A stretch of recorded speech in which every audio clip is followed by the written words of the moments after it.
Hi friends, hope you are doing well. I'm Dr. Ganguly. Welcome to my channel. So today I'm going to talk about the abstract, and any paper, any thesis, dissertation or even technical report generally has an abstract on top.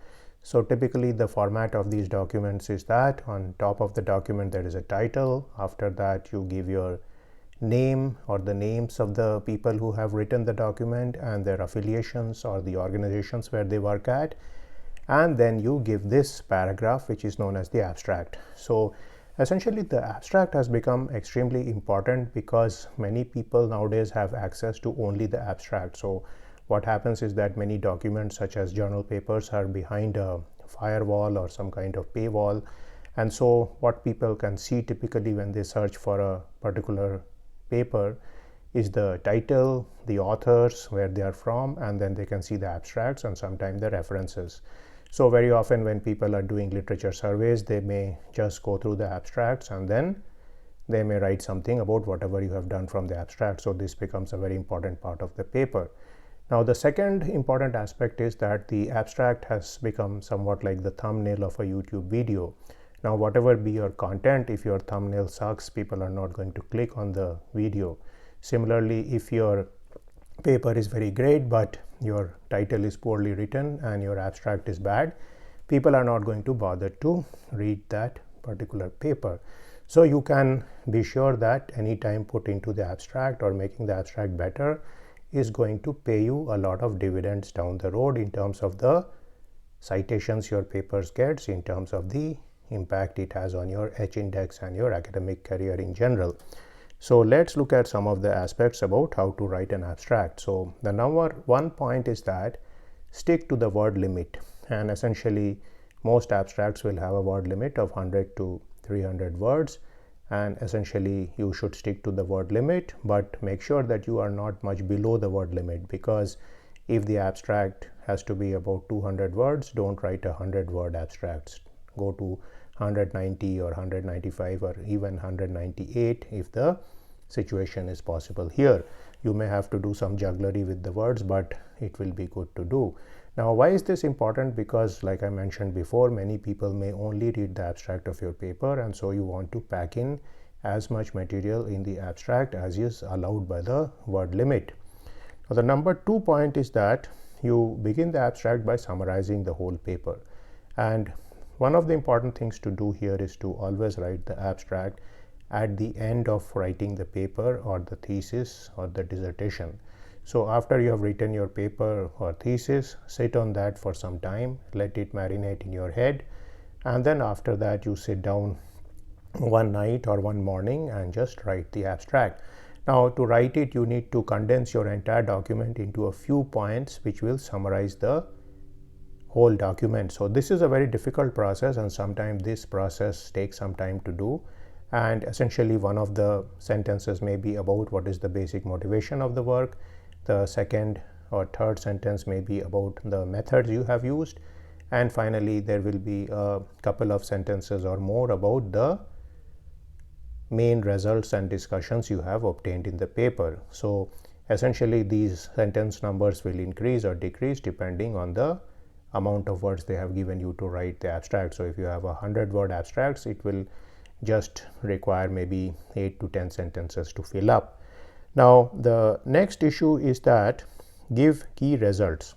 Now many a time people simply summarize the introduction and method section, and they often try to write the abstract as a condensed form of the introduction. So this is an error made by many new scholars, in that they think the abstract is simply an introduction which is condensed into a short paragraph, but it is not. The abstract is supposed to actually condense your entire paper or thesis. So therefore the introductory sentences should be at most 2 or 3, and then most of the body of the abstract should be related to your methods and results and discussion and conclusion section. So every section in your paper or thesis should get some representation in the abstract. So you can almost scale it with the size of those sections. So you can do some kind of analysis here as to how many pages or paragraph those sections are, and accordingly do a scaling here. Now the next issue is give some key results. Now sometimes people forget about giving key results. They only focus on writing the introduction and the methods type of material, and so what happens is that the abstract is not very interesting. So you should give some quantitative results here. For example, if your work has led to a 35% reduction in vibration in some mechanical system due to the use of piezoelectric materials, this is something which is very attractive to put in the abstract, because these sentences is going to be taken and probably used by many people after paraphrasing in their own papers when they are discussing your paper. And so this is the way to get citations, is that you essentially tell people what to report about your paper in their own paper. So this is a strategy you can always use. Make sure that you give a few key sentences related to results in your abstract.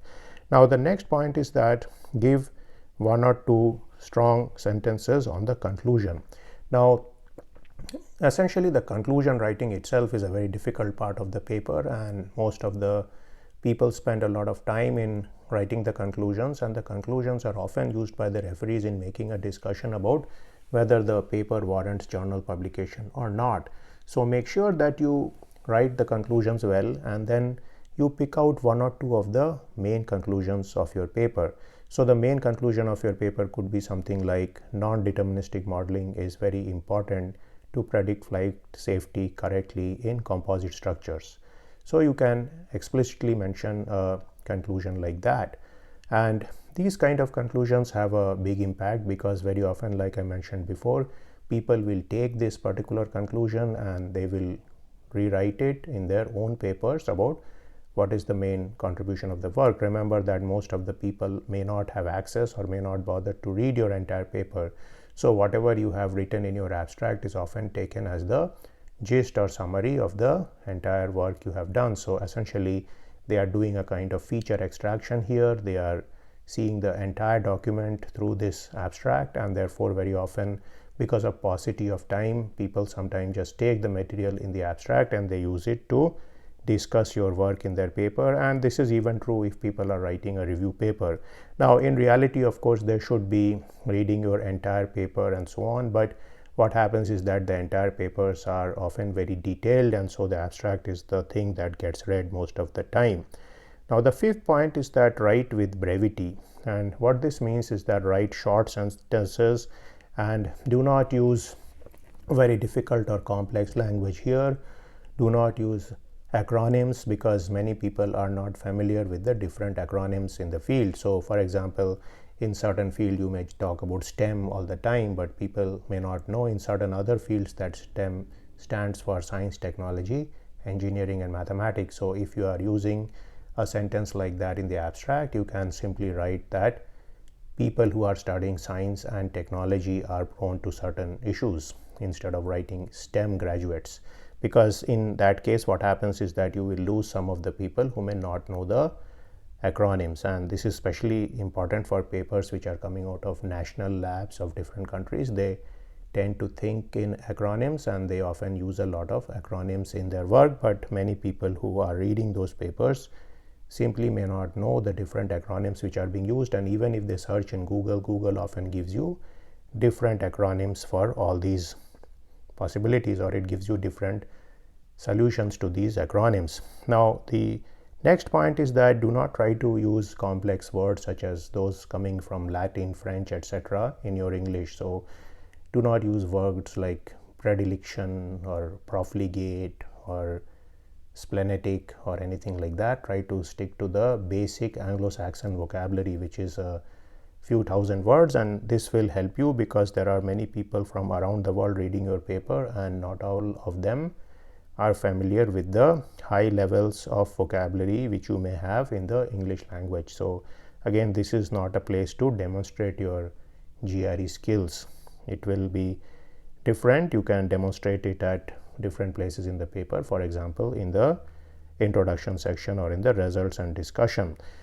So this is the main discussion about the abstract. Like I mentioned before, the abstract is very important in a paper, and it will often make a point about whether the paper even gets accepted in a journal or not, because most of the time the people to whom the paper goes to, that is known as the desk, these are not even the editor, it is the person who are the staff of the journal, and they are going to peruse your abstract, and if they feel the abstract itself is not sufficiently strong, they are simply going to reject your paper. So like I started this video and said, it is very much like a YouTube thumbnail. If the thumbnail is extremely bad, then people are not going to watch that video.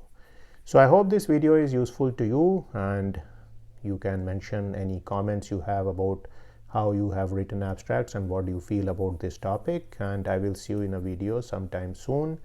See you then.